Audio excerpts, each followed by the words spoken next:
Հովանավանքը դա արտաքին ֆոնն է, իսկ ավելի իրական գործուն քայլեր իշխանությունը կանի ռեպրեսիաների տեսքով։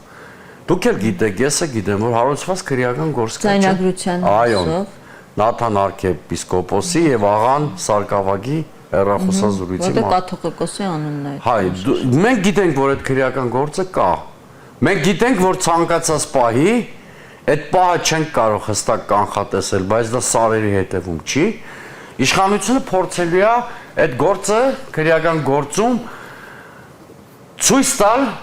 այն ֆիգուրանտը,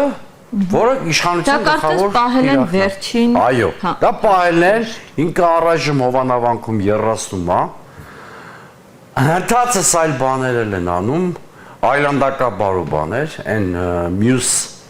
գաղտնատեսանկարման մասին եմ ակնարկում կամ ասում ու Բացի դա Կիրակի օրով հոգևորականներին քնչական էին կանչել, եթե կհիշեք։ Այդ բոլորը նույն տրամաբանության մեջ է։ Մեդիա տերոր,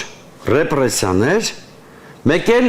այդպիսի տեսարանների ցուցադրություն ինչ-որ տեղի ունեցավ Հովանավանքում անցած Կիրակի օրը կամ պիտի տեղի ունենա առաջիկա Կիրակի օրը։ Այդ բոլորը մեր ամբողջ ծրագրի տարբեր դարակներ են, տարբեր հարթակներ են։